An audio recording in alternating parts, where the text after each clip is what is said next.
kasih. Iki ya kudu dibenerke ya, Gang. Sing bener ki yen kepengin munggah swarga. Nek sing keparek ki mbuh penyanyi-penyanyi campur sari ki senane ganti sak penak idele dhewe kok. Kuwi jur diprotes karo sing ngreksa lagu, sing gawe lagu.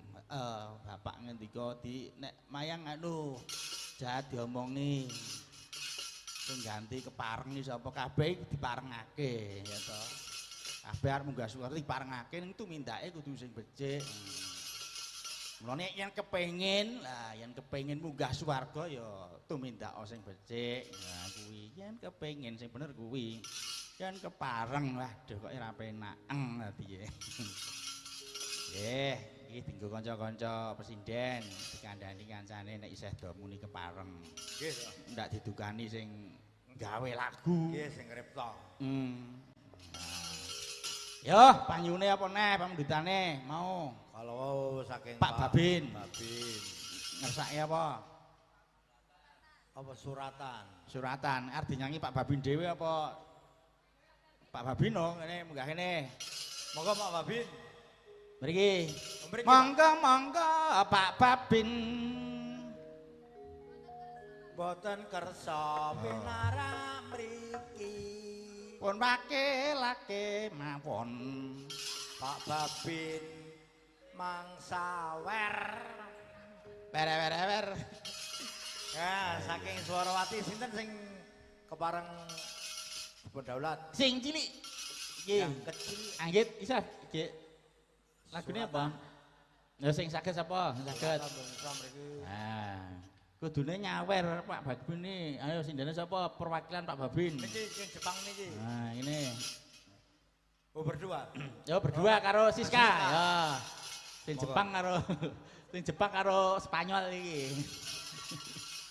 Iya, Spanyol. Nah, iya. Ya Mbak Siska kali. Mbak Marta iki kaya wong Jepang. Dhisik. Arigato. Nah, iya. Nek Retno kuwi kaya wong Timur Tengah. Timur Tengah. Nek Yayi kae karo India. Nggih, India gantian iki. Iya. Nek mbok endemik kaya Afrika, mbok endemik. Ya ta, lek pentar. Nggih. Lah iya. Nek mbok endemik Afrika. Afrika sing etan sithik. Etan nebuk. Tan ringin. Ah iya, dibuka sik kepekane. Nganggo urgent ta iki? Nggih. Nggih, Pak. Ya. Urgent. Kasih lagunya Suratan. Suratan. Request dari Bapak Babin.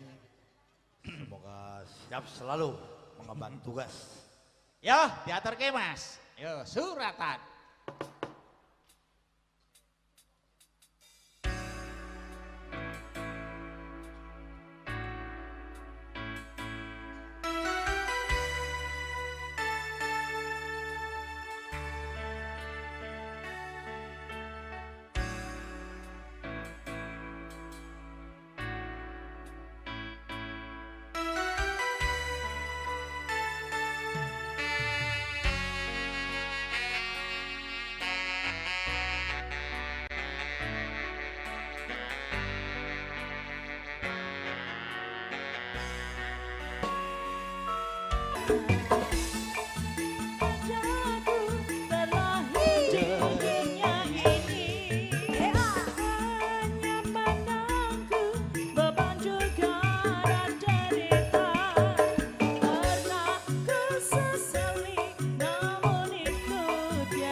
Sembah nuwun. Kita menyapa karo sedulurku ning Taiwan. Hai chao chao ani hao ma. Oh, iki nek Yayi mudeng. Nek Mas Pendor ha mudeng. Wah, chao chao. Iya. Ayo, saiki nyoba adikku wedok Retno. Retno. Ya. Cantik. kan njaluk lagune karo Mbak Anggita wong loro. Njaluk puja ningsih. Engko ana sing ngersake sekti barang iki. Nggih, mangke dipun pinangkani.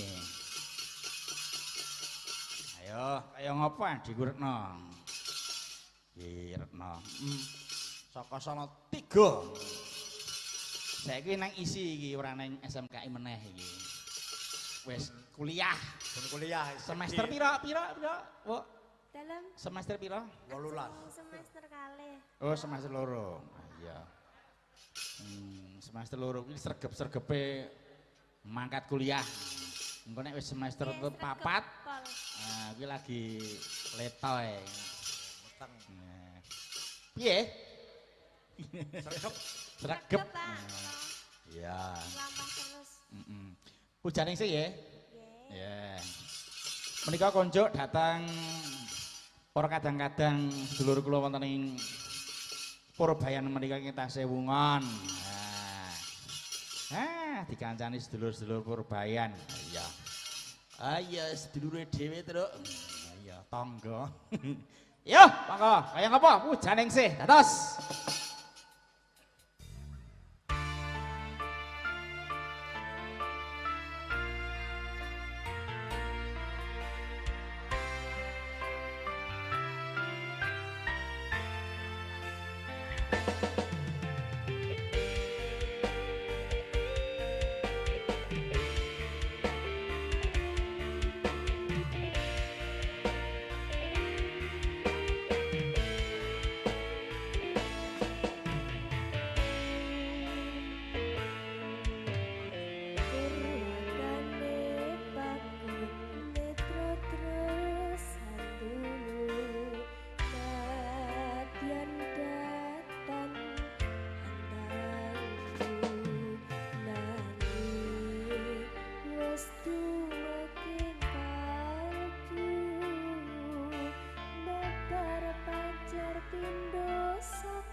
Ya, terima kasih. Terima kasih. Pujaning sih.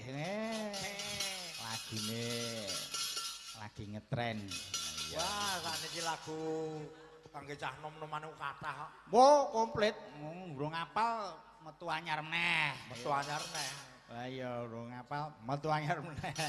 Nggih sakniki kudu iso ngimbangi. Iya no Mas Pintar. Iki Suawati. anu Nggih. ngersake sekti iki Yayi. Sekti sah, Nduk. Sekti Mandraguna. Saged, Mbak Iki Yayi. Yayi karo Naruto, kok Naruto. Marta iki lho, Naruto. Lah, wong Jepang kok Naruto. Ah iya. Mas Wanto, rencang kula. Iki Wanto B, iki Wanto A sing nyuting kuwi Wanto A. Ah iya. Wah, iki sone ya hebat. Syutinge ya lancar.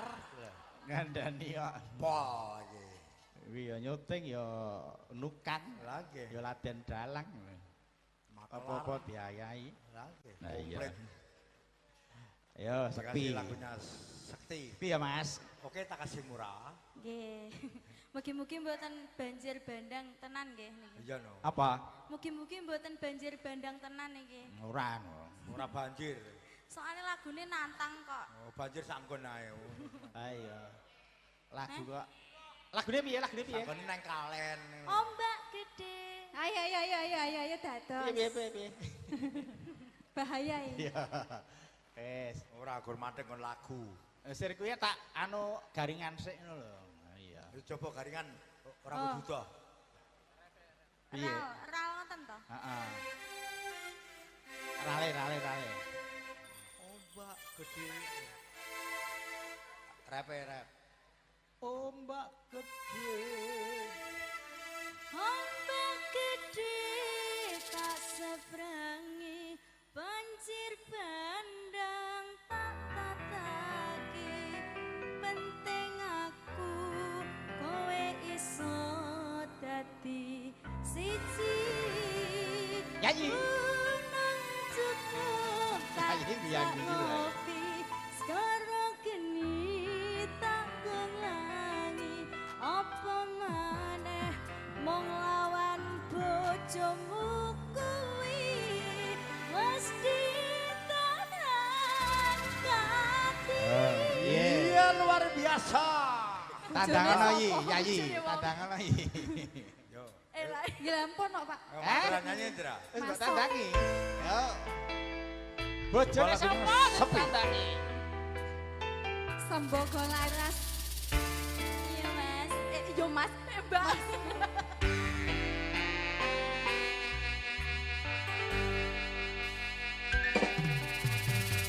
Sayang Dalam sawangan rembulan kae sumurna nyawang aku Yo, Konidi. Oh sayang yakin wis ora suwe sesandingan aku cecero kowe senadyan wong tuwa ora marengke Mbok tuwa ora marang ke?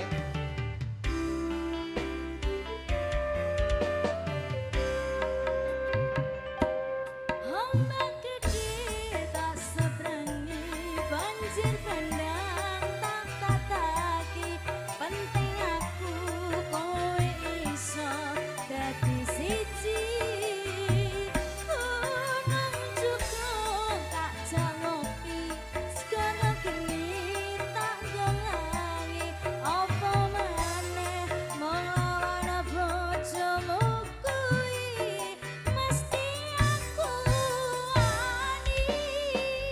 bojone sapa Sapa ngono sing gelem ora? Nah, iki enek sing kena iki, Pak.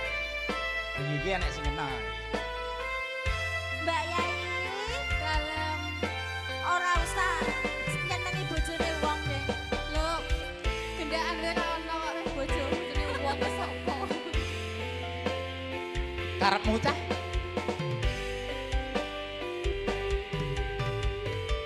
Ayo yo. Yayi, okoke, okoke. Ayo. Okoke, okoke.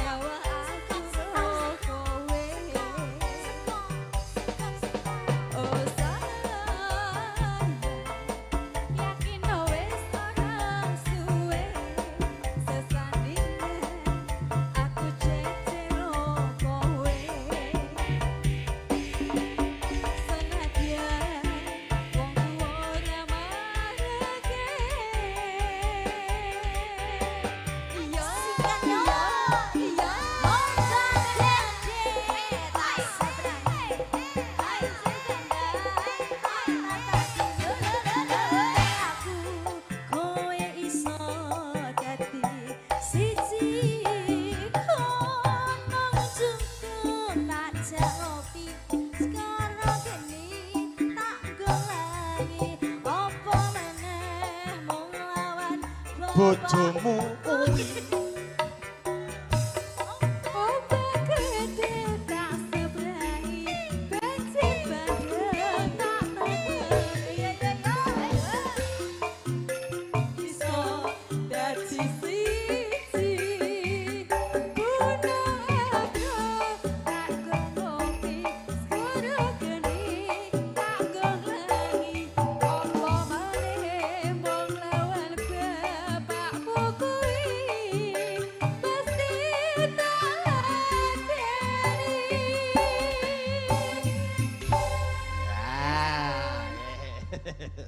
wah lagune iki nek sing nyanyi Ponidi aku seneng banget. Aku nirokke Ponidi kae anakku sing ngakak seneng. Iya. Sing pungkasan gede dhuwur sapa? Siska. Siska. Siska ngene. Ditonton Mbak Asih lho iki. Nah iki. Mbak Asih dur WA Siska, yo aku. Yo Mbak Siska, ini apa lagune? Lagune apa sis? Bener pamundutan bos. Karo Mbok Endembi sisan, piyai loro, padha gedene. Mbok Endembi. Seragenan wae. Ya seragenan ora apa-apa. Kae apa? Lagune aku iki ya lali, marai ya ana. Ragenan sing lagi hit ya lho. Apa Mbak Sia? Piye? Lagune sing pripun? Dangdut Tembangnya apa? Tembangnya apa? Sing seragenan. Ya, apa? Iki anu sing gamelan. Durasine Apa? Selendro mawon, selendro. Ya. Apa Mbak Tepi? Sesideman. Wis mau kupuk asmaramu. Memanekmu. Jawan ra. Nggih, sesideman, nggih. Oh, sesideman. Oh, sesideman. Ya, sesideman. Yo, diatur kita. Atas. Yuk.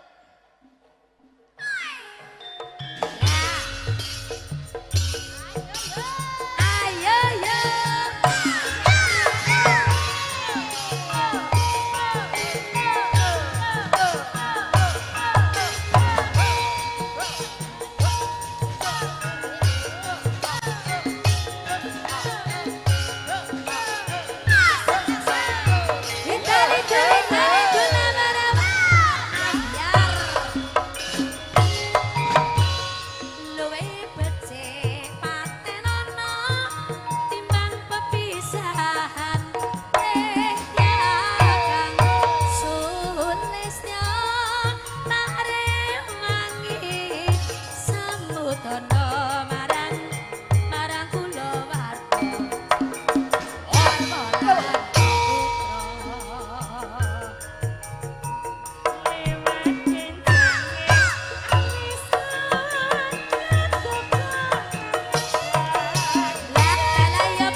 spesial buat teman-teman PSG.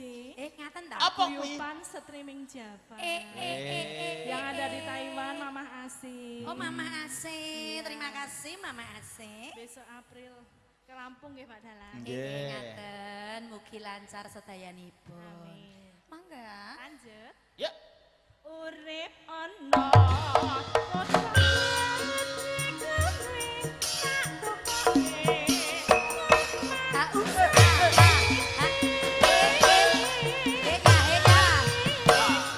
Buka sidik lah dalah. Ya dalan kok.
Apa dong sih?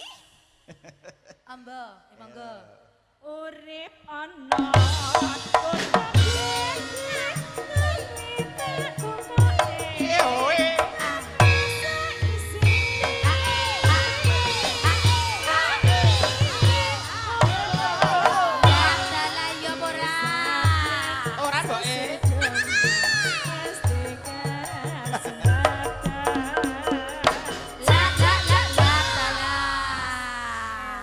Yoga iki nek nom-nom ngene iki lho rusak. Apa iya ta? Pirangan. Ya ora karuan. Lah, Nom sing ra rusa ya akeh. Oke, lah niku leres niku saestu. Nggih matur suwun. Ya, terima kasih Mbok Endemi. Matur sembah nuwun dumateng para pamriksa pamirsa lumantar streaming. Anggenipun gegojekan sampun sawetawis wonten lepatipun kula nyuwun genging samudra pangsami. Ya, nutuke lakon. Ya, monggo.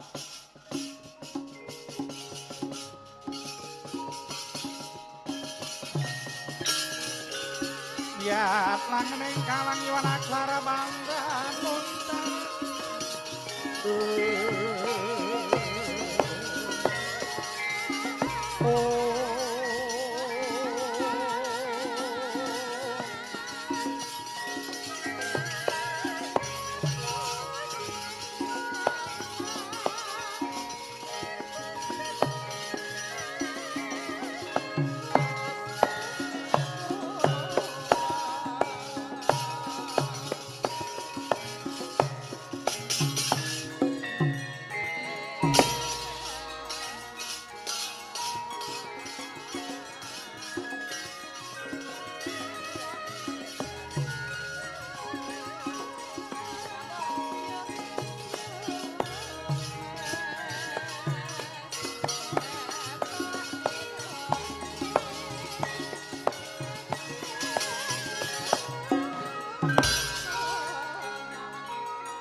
datang ning kalangi wanak klarep pandamuncar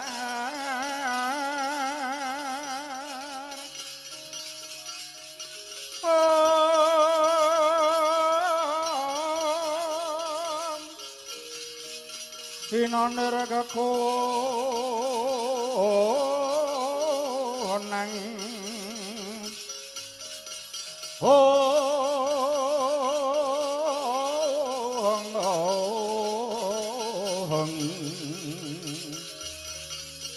Surem sorote tanpa hadang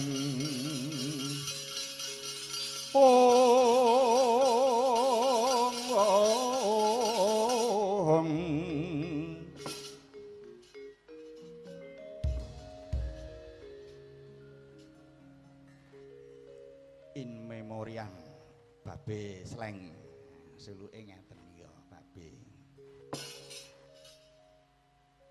Nyai Janaka apa dene Werkudara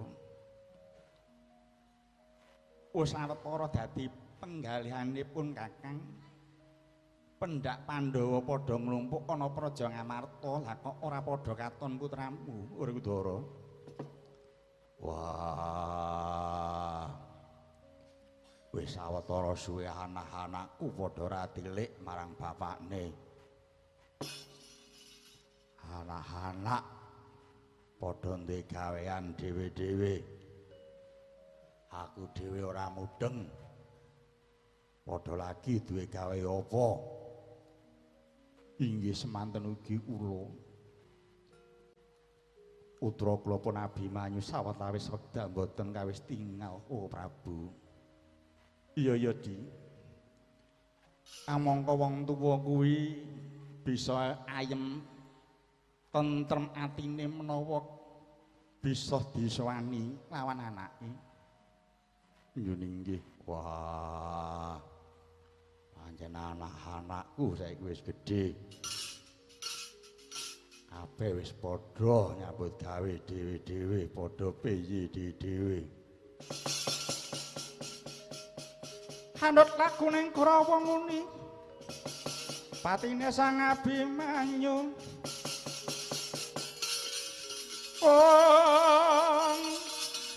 kena heng citra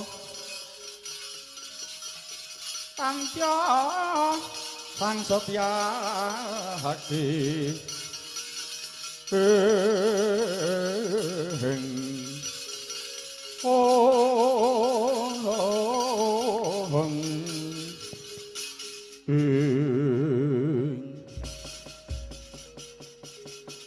dereng dangu anggenipun Ambawasana kasaru sowane Abimanyu sowan Raden Gatotkaca Gemrojok datan leraban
Bumi goncang ganting langit kelap-kelap katon Lirging sanging sang maweh andrung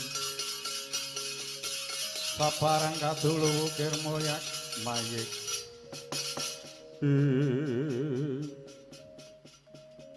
Abimanyu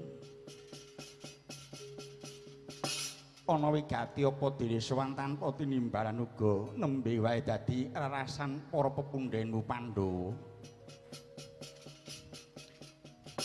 Nuwun inggih Wa Prabu. Sewu kalepatan keputra ing Tanjung Anom kula nyuwun pangapunten. Rana sawetawis wekdal kula mboten sowan ing Praja Kamarta. Kula ndherekaken para kadang ingkang kapandhegan dening kadang kula pun Yayi Wisanggeni. Sowan dhateng Karang Kadempel inggih menika habantu dhateng bot repotipun Siwa Badranaya. Ora ngono Kakang Semar Darbe gawe apa Abimanyu inggih. Netepi dhateng menapa ingkang sampun Kang Sang Semitaken dewa. Tumrap dhateng kadang kula Wisanggeni bilih Siwanaya teka wonten sak lebeting pasupenan. Menika katingal mawa cahya kanthi mangku rembulan. Semar badhe gadah damel hamangun desa namung kemawon wonten syarat-sarana ingkang kedah linampahan. Apa syarat sarane ngger putraku Abimanyu? Mboten sanes namung kajawi amung keng putra Abimanyu dinuta dening Siwa Semar. Supados nyuwun ngambil pustaka Jamus Nyang Jimat Kalima Sada. Ladalah.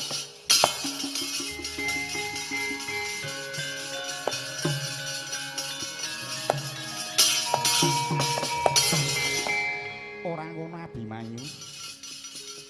Apa kira-kira Kakang Semar mesti ora bakal nambuhi babakan pustaka Jamus Kalima Sada? Yen to pustaka Jamus Kalima Sada kuwi pusakaning para Pandhawa ga panguripaning para kawula sak negara.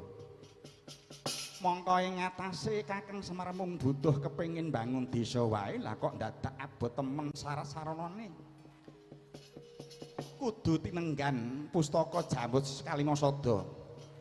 Kula bocah bagus baliya marang Karakadempel matura kelawan Kakang Semar yen to Pandhawa ora keduga ngaturake pustaka Jamus nanging bakal ndak aturake pusaka lamun Kakang Semar bisa ngendikake apa kang dadi gegayuhane dene dadak mbutuhake pustaka Jamus Kalima Sada kula.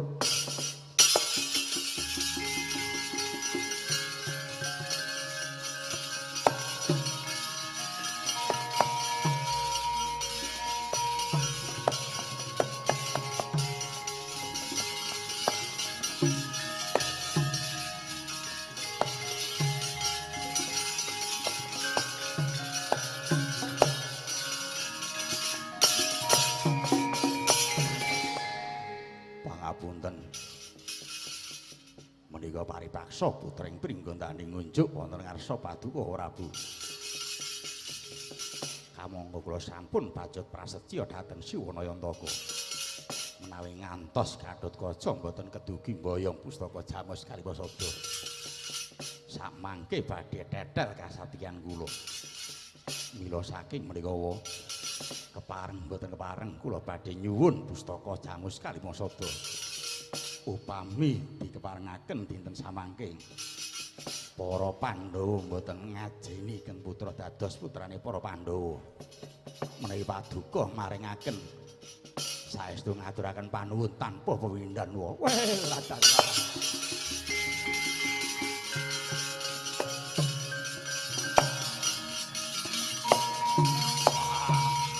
anak orang toto.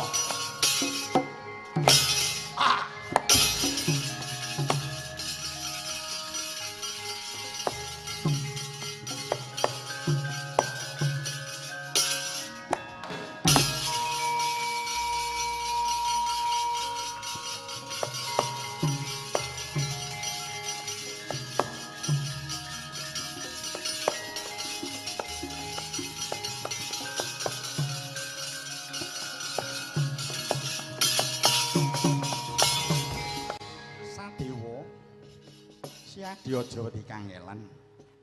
Coba pisan sing padha Bantayuda kae. Aku ora kepengin para kawula negara Ngamarta weruh Werkudara ngajar marang anake Janaka milora temajane si Abimanyu Sadewa para enggal budhal dina iki.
Mbah Nom. Sang merah iso ditata. Ing atase kowe kuwi anak Werkudara. Lah kenapa kok bobote karo malah milih Semar ki kepiye? Tinimbang wong tuamu dhewe. Nyuwun sewu Kanjeng Rama. Menapa ingkang sampun kula aturaken sanyata sampun kula ucapaken. Mboten namung ing lathi nanging wonten ati. Menawi kula mboten saged ngaturaken pustaka jamus Kaliwasada. Badhe wirang bebarang raosing manah Ulawa. Alung boyo kaning pati. Wah, mutar tenan kowe ya. Wah.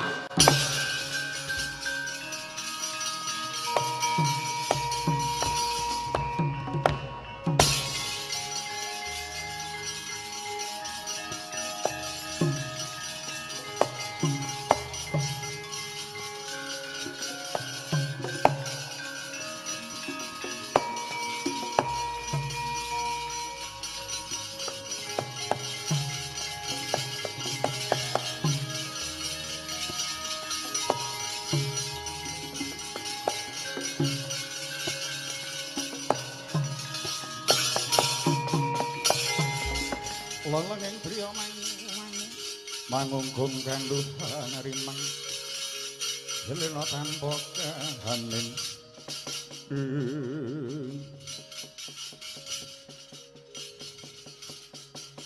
Abimanyu cah bagus aja banget-banget gawe wirang wong tuwa. Wong tuamu Puntadewa kuwi aji-aji. Bareng kowe kok nganti wani matur kang kaya mangkono ki piye? Padha karo kowe ngucemake asmane wong tuamu dhewe. Kula nyuwun pangapunten Kanjeng Rama. Menapa Kanjeng Rama supe dhateng labetipun Siwa Semar. Ingkang tansah momong dhateng jengandika Kanjeng Rama. Sarta ngaturaken dhateng Paduka. Ngulataken dhateng Paduka Rama. Ngantos Paduka dados jejer lananging jagat lan juring bawana menika mboten mrucus saking labuhan Siwa Badra. Wah, ngulang karung gerangan kowe.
Gatotkaca inggih wonten timbalane dawuh. Ya, mundhak dadi rasane para kawula sak negara ngarep ya. Mung perkara kaya ngene wae kok mah dadi dardah. Dadi gegeran. Inggih, Kanjeng Paman keparingipun kados pundi? Ya. Pustaka jamus najanta tanpa dingerteni Kanjeng Koko Prabu Puntadewa nanging tak pundhut saka pagedhongan pusaka. Kepari Paduka gawanan aturna Ki Semar. Kanjeng Rama kalian Kanjeng Paman kados pundi? Mengko aku sing ngurusi ya Gatotkaca.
niat langening kalanyuan aklar bangga muncar dinonir ketonang wong turem sorote tanpa dang kasorot tanpa jaring purnaming gegohono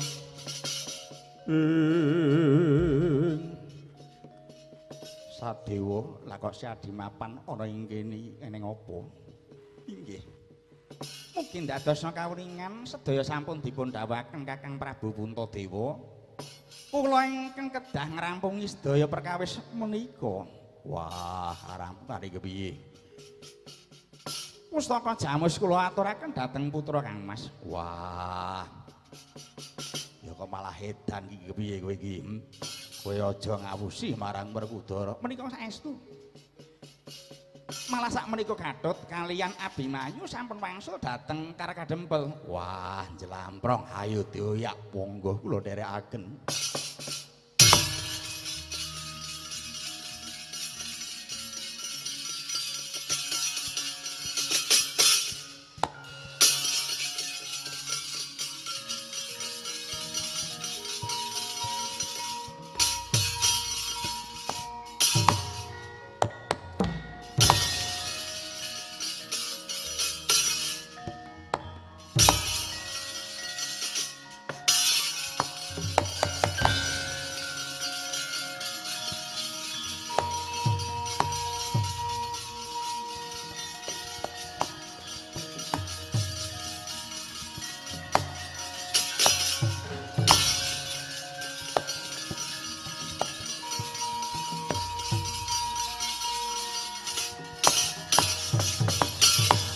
Bumi goncang kancing langit lap-lap katon lir gincanging sang maweh gandrung wah lah dalah ora kleru pandulurku iki Antareja lho nggih wah kula ingkang sowan inggih kula ngaturaken sungkem pawiku iki kunjuk ya tak tampa gawe gedene atiku pangestu dewa tampanana ya Antareja ya nggih dados jimat paripih ndayana kasantosan ora ngono napa janur gunung kadingaren kowe dolan ana Praja Mandra kene Antareja yo nggih nyuwun pangaksami saderipun pacekapan nggih kula matur sowan kula menika mboten dipun tutus kalian Rama Werkudara menika mboten nanging kula menika diruta dening Wabadranaya saperlu badhe nyuwun ngampil pusaka nenggala tuwin Alugara kagem sarasarana Siwa Semar badhe ngudaneni mbangun desa. Wah, nyilih pusaka nenggala Alugara wahala talah parat.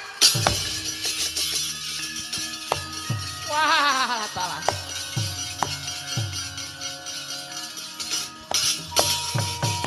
Wah, Antareja. Ora ngono kesumikan temen. Sing mbok aturke mau banget dadi panasing atine Baladewa. Kowe ngerti apa ora? Jagat Gumarana ana sing wani kelawan Prabu Baladewa. Nalendra Narendra padha ngerti kelawan kondange Baladewa. Lah mung sak Semar wae ngilani marang derajate wong Mandura. Wah lah dalah. Semar kuwi derajate apa? Semar kuwi derajate wong sak kere. Mung sak bangun desa wae syarat-syarate kudu ditunggone pusaka Pandura. Wah kuwi dudu pusaka baen-baen Antareja. Kuwi parengane Bathara Brahma kang nglakoni tapana ing tengahing alas. Semar kuwi kudune mawas kelawan jejere. Dheweke iki jejere mung saudon saurupan. Jejere wong batur. Mung punakawan yen golek sarana ya aja dadak ngasurake derajate Narendra. Yen ngono Semar tak anggap nyepeleke kelawan Prabu Baladewa. Nata Mandura. Wah, kelawan Ratu Mandura aja lakon dosa walah salah.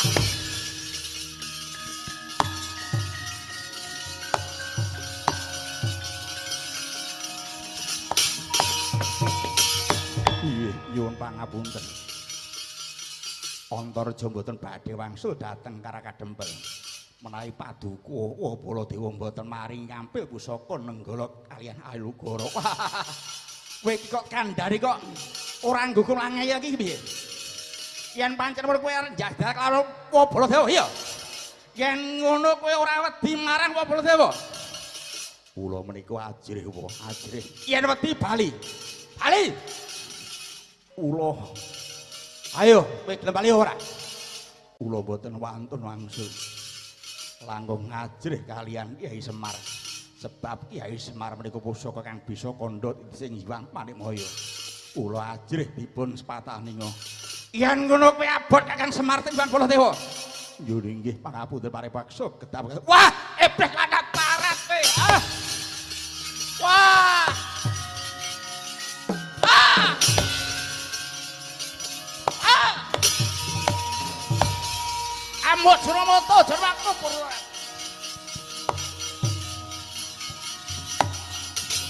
Ah. Wah. Aku anggap opo kowe Antareja. Ilangku marang aku, ah. Ah, kowe anggap bocah iki sore. Kowe anggap opo kowe, ah. Amuk Suramoto cuma nemu kepelaku Nata Prabu Baladewa. Ayo. Iki Baladewa ya parat.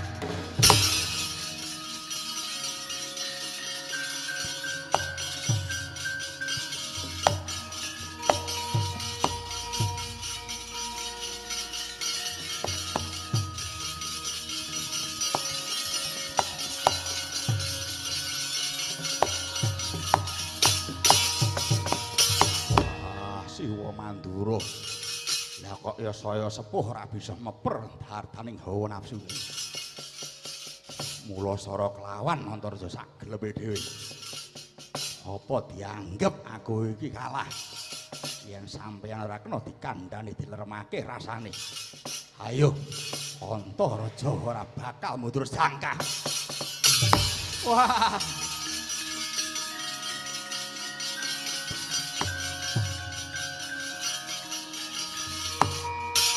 Wah. Wah.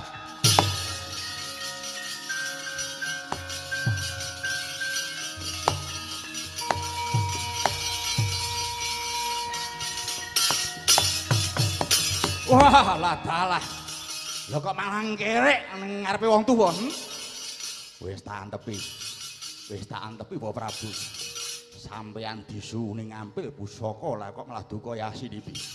Mula sara marang Antareja. Aku ki menungsa. Sanajan aku cah wingi sore nanging kedunungan rasa. Aku dijiwit ngrasake lara ditabuk ngrasake lara. Apa maneh dicempalani Bapak Prabu. Ayo. Yen pancen Ratu Mandura ngejak pasulanan karo wong jangkar bumi, tak ajangi jembar legane. Wah, lah dalah. Manduk sulane jeblek ablalan karo wong tuwa njaluk. Kok Prabu, kok Prabu.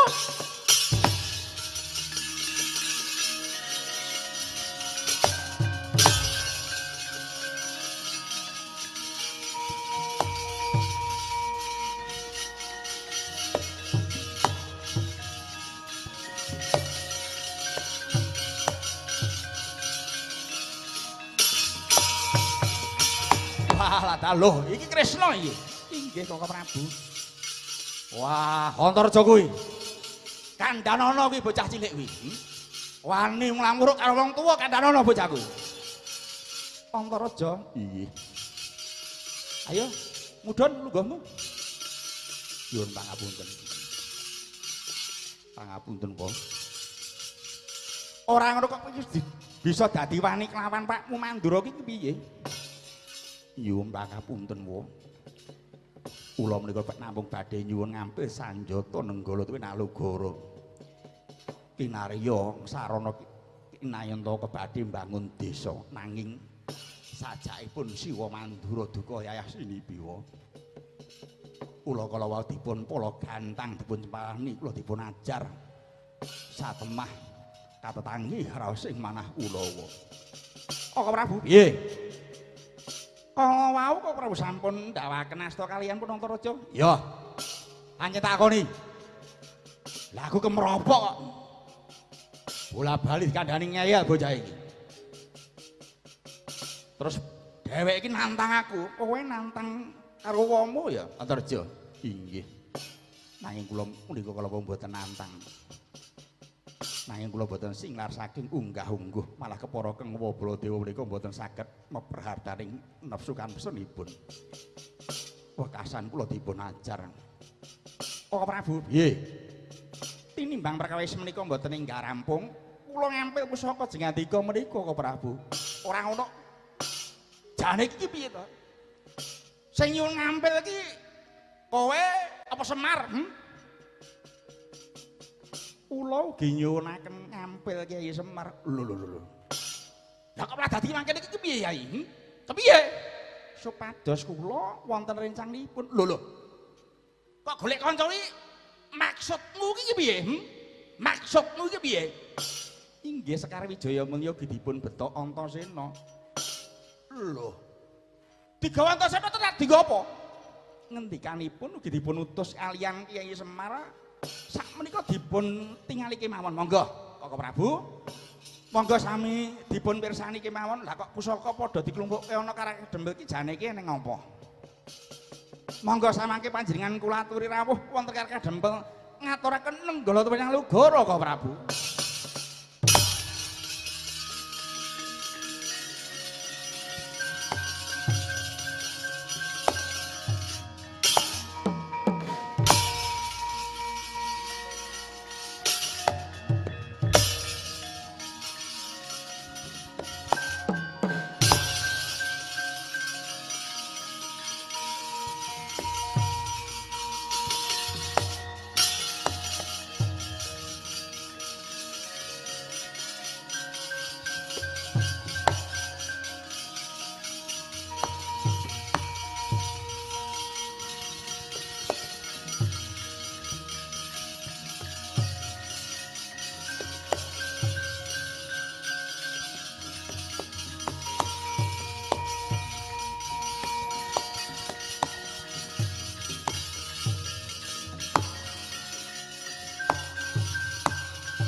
Darasena matur nuwun nggih Den Ndara Gatotkaca matur nuwun. Ndara Antareja lan menika Gatotkaca sampun komplit. Pundi pusakanipun? Monggo.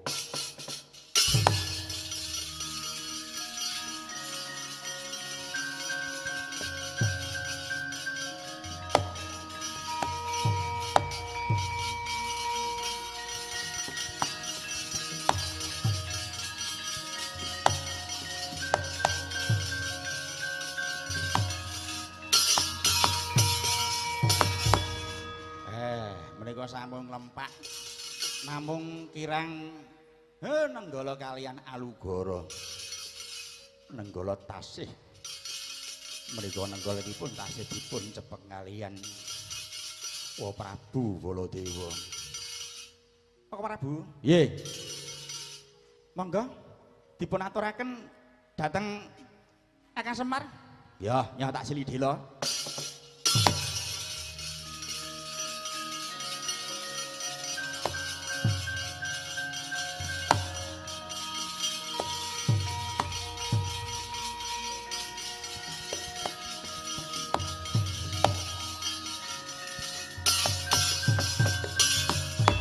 Niki sampun dipun dawuhi Sang Asih Prana. Kudu didadekke setunggal pancen syarat niki dadi srana. Inggih menika tumedhak ing kanugrahan ingkang nami Wahyu Pamomong. Sebab Pandhawa niku pamonge wonten kalih Sinundrawati kaliyan Semar.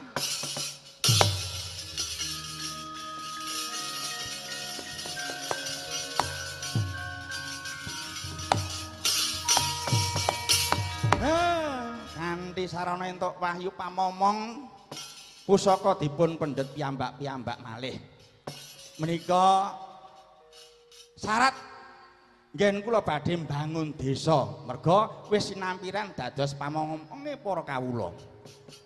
Muga-muga mujudake desa Purbayan ingkang gemaripah lo jinawi ayem tentem rukun pring sambikala bagas kewarasan tansah sinanding ndara.